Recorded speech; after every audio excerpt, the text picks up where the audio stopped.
in this department. I'm a faculty member. I'm studying on photocatalytic activities of different kinds of photocatalysts, like standard zinc oxide, silicon carbide. In this study, especially, I'm focusing on silicon carbide and its composite. In the study, I have performed doping and also compounding with a connected polymer. Let me start a short introduction. There are many applications for photocatalytic activity, but I am studying on wastewater treatment application of silicon carbide and other photocatalysts.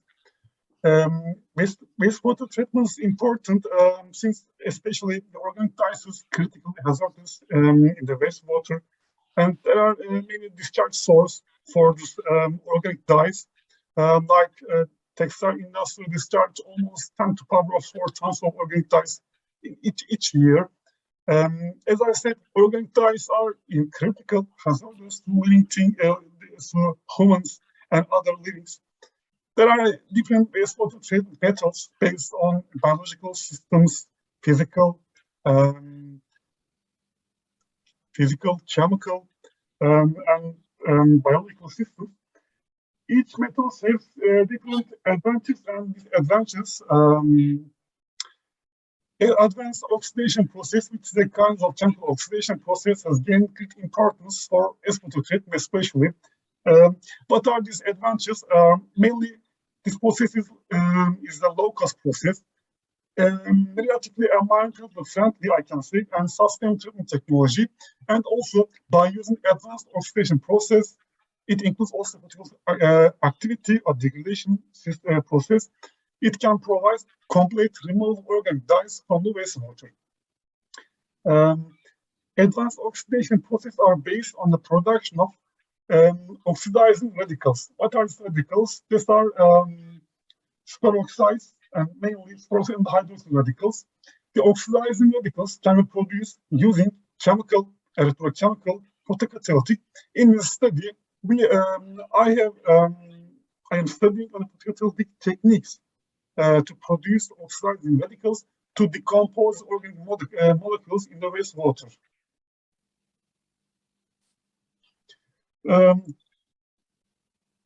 Photocatalytic oxidation process converts basically the harmful organic dyes to small organic molecules, harmless. What are these harmless molecules? Water and carbon dioxide under UV light or under sunlight or different kinds of light source, like visible light source. A semiconductor is used as a photocatalyst in the photocatalytic oxidation process. Photocatalytic reactions are based on the UV light absorption in the back of semiconductor particles and the following photoexcited charged carriers products reactions. There are different kinds of photocatalysts, like, as I said, titanium dioxide, zinc oxide, tin oxide, tungsten oxide, copper oxide, and carbon nitride. As an alternative to specify photocatalyst, silicon carbide is a new developed photocatalyst.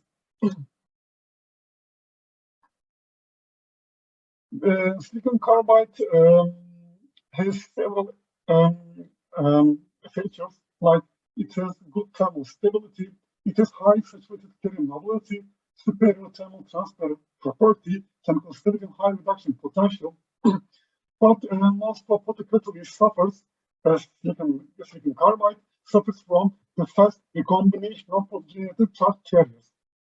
The high recombination rate results, by the way, low photocatalytic efficiency. To prevent, suppress the recombination rate, there are several solutions. One of them is doping or compounding with different kinds of metals or carbon-based materials or different kinds of metal oxide. Silicon carbide, in the literature, silicon carbide has compounded with bismuth oxide, molybdenum sulfate, titanium dioxide, zinc oxide, and other metal oxides. It's a solution. And the alternative is doping. Silicon carbide in the literature has doped with silver, gold, palladium, and bore.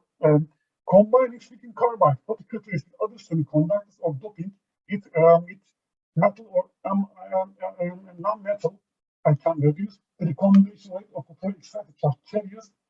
By the way, we can enhance the photocatalytic efficiency or degradation efficiency. In addition, specified metals applied to silicon carbide photocatalysts can narrow the optical band gap. This is another advantage of especially doping. With doping, if we can decrease the optical band gap, also we can utilize more from the sunlight. In literature, by the way, I have doped with ions the silicon carbide nanofibers. In the literature, ion doping was applied carbon nitride, zinc oxide, tin oxide, and titanium dioxide. What is the role of ions dopant? Iron could speed up the separation of photoexcited charge carriers and increase the formation of active radicals. If I can show you later, hence decomposed organic dyes molecules, limited the combination of the photo-induced charge carriers significantly limit the widespread application of semiconductors as a photocatalyst. As I said, there are different solutions, techniques to increase the efficiency by reducing or suppressing the recombination rate. As an alternative to doping and compounding, the photocatalyst can be compounded conductive polymers or carbon-based materials. I have compounded silicon carbide with a conducting polymer, polyaniline. In the literature, it is also compounded with different kinds of photocatalysts like zinc oxide or titanium dioxide and cadmium sulfate, as an example. Polyaniline is an important conducting polymer. Why it is important? It is thermally stable, chemically stable. It has very excellent electrical property. It has high electron conduction mobility in the conduction band, especially. Also low band gap energy compared to other materials, organic materials. In the figure, you will see the photocatalytic mechanism, the generation of photo-induced electron-hole pairs, and the formation of active radicals. When the light is absorbed by the photocatalyst, electron will move excited from valence band to the conduction band, which results photoexcited electron here and hole on the valence band. This electron can react with absorbed oxygen molecule, which and transform it into superoxide radical. At the same time, the photoexcited hole on the valence band can react with surface-absorbed water molecule with the oxidation reaction to highly reactive hydroxyl radical. This is the basic reaction mechanisms. These two active radicals, superoxide and the hydroxyl radicals, can decompose organic molecules into small harmless molecules like carbon dioxide water molecules.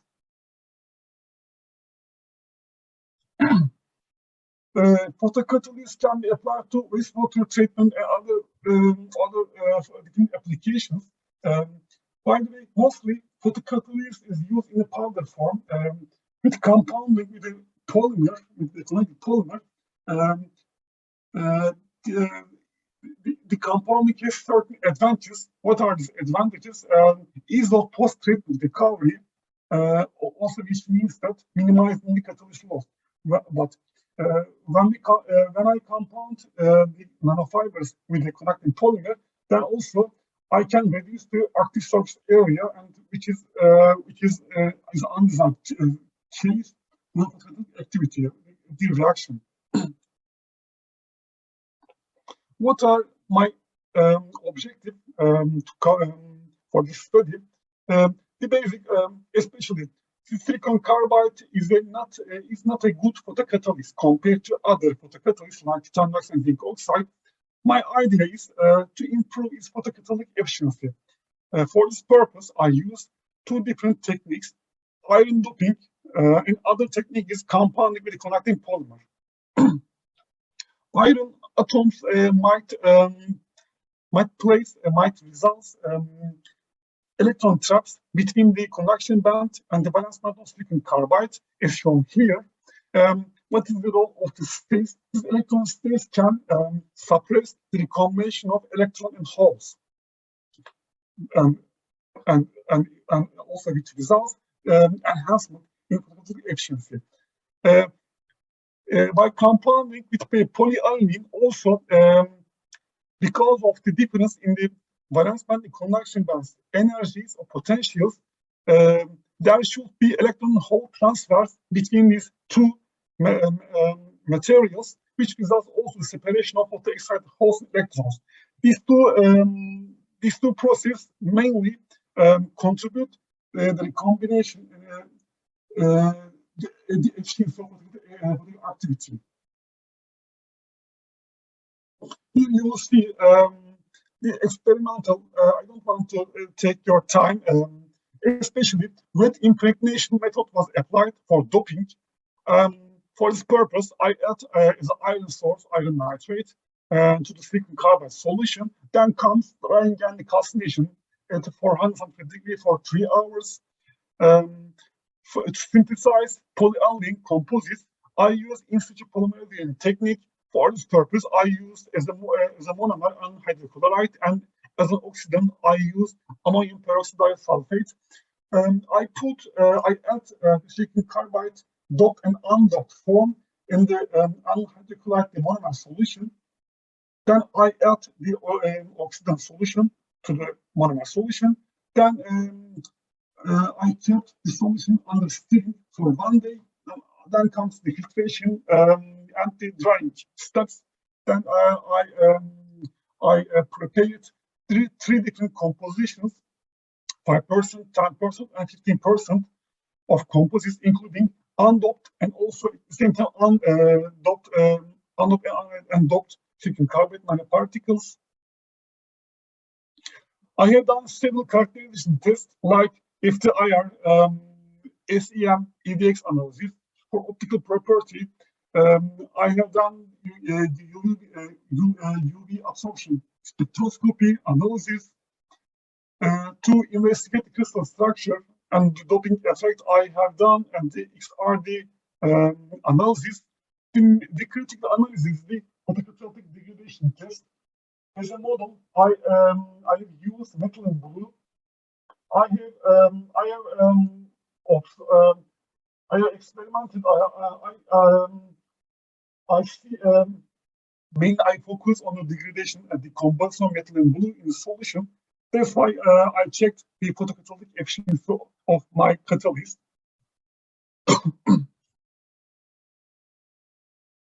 By the way, for this purpose, I used 30-watt UV still lamp as a UV light source. Here you will see the FTIR results of my study. At the bottom, it belongs the FTIR spectrum of silicon carbide. There is only one transmission peak belonging to the silicon carbide.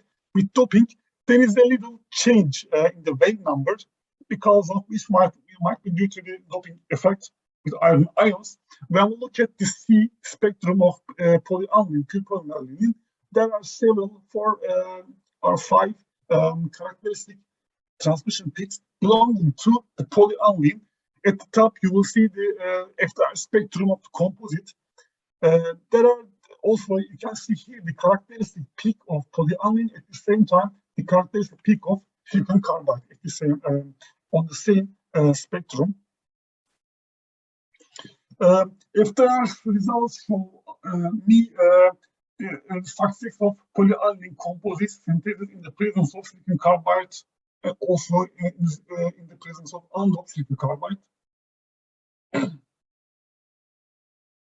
Here you can see the XRD spectrum of silicon carbide at the bottom, and at the top you can see the XRD spectrum of iron doped silicon carbide. Major diffraction peaks of standard beta silicon carbide can be observed on the spectrum. there is no change in the cubic crystal structure with iron doping, especially. There is only small change in the intensity and in the position, which might be due to iron doping. Also, there is no additional peaks with iron doping. Maybe I can say that iron ions are in diameter similar in size, similar to the silicon carbide, and it can substitute the silicon atom in structure.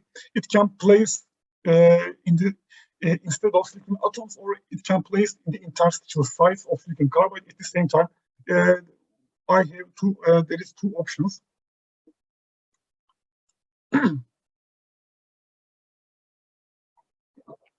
Here you will see the SEM image of silicon carbide at the top.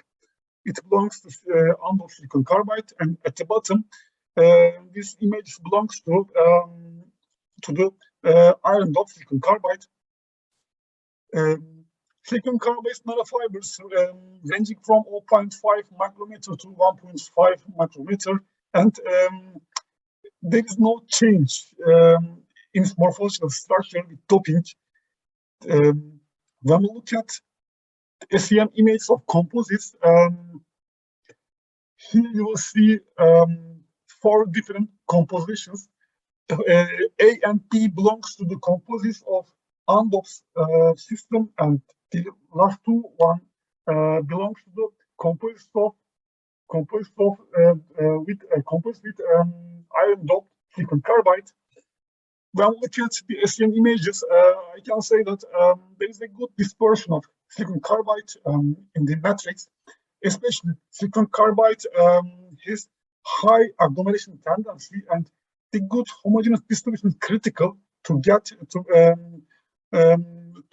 high efficiency, especially since the photocatalytic reactions, the composite reaction takes place on the surface of the material, the photocatalyst. By the way, you can see here EDX analysis results. Let me show you this slide again.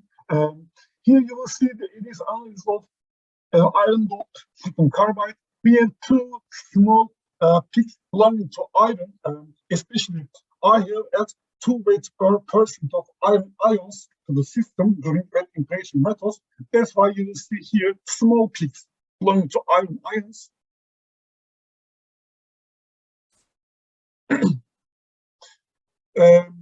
On the left, you can see the absorption spectrum of different systems. For A, you will see the silicon carbide.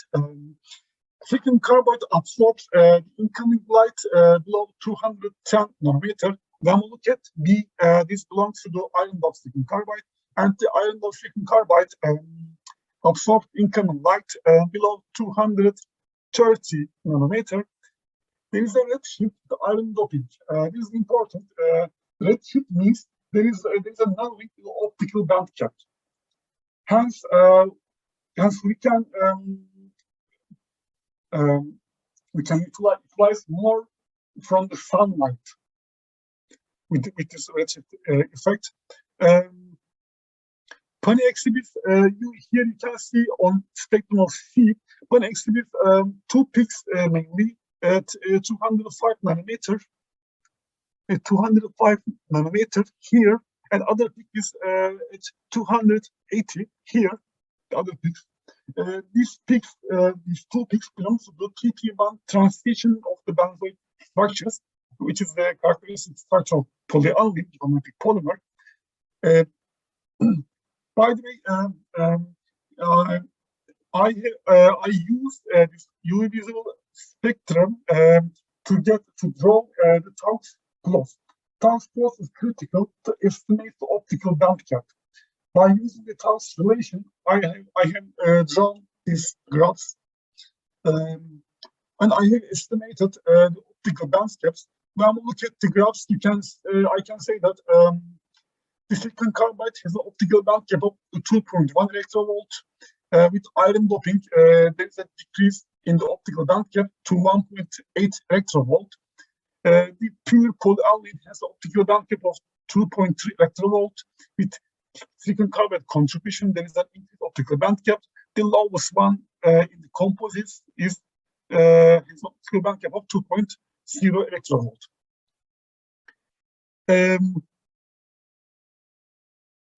The critical characterization test for me is the degradation, photocatalytic degradation of metal and blue in the solution, in the water solution, under sunlight by using like catalyst.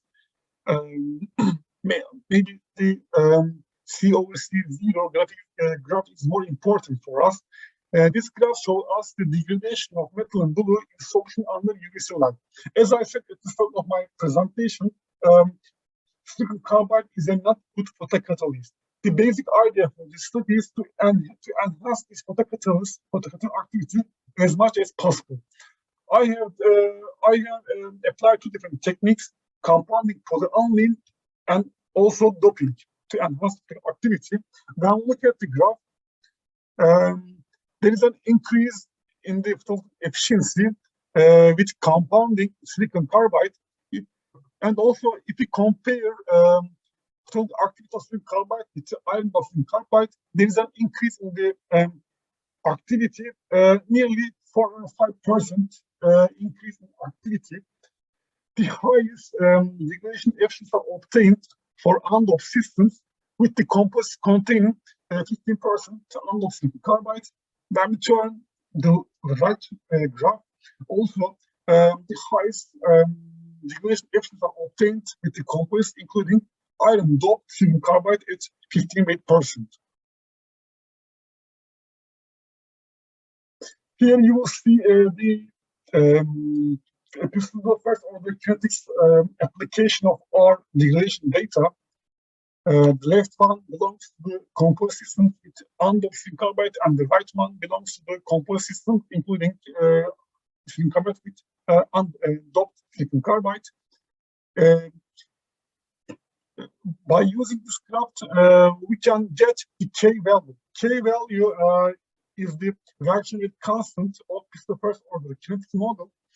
It will help us to compare. The reaction rate with the degradation. There is an increase in the K value from 0.0006 to 0.0008. There is an increase with iron doping. Mainly, by the way, when we look at the R square value, these are very close to the 1, which means that our degradation data are suitable. Reaction kinetics are suitable. It's the first order kinetics degradation. As a conclusion, XRD patterns, FTIR and EDX analysis support the iron doping, iron atoms are integrated into the crystal structure.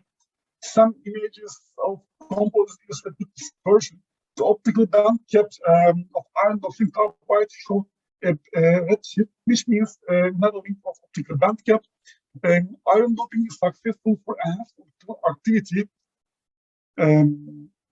for fibers and the composite systems, including 58% of the carbide, unlocked and doped, exerted the highest degradation performance for degradation of metal and blue, and you will see like radiation, and also iron doping of 2% resulted in a 1.5 volt degradation rate and that of unlocked silicon carbide. Thank you for your attention.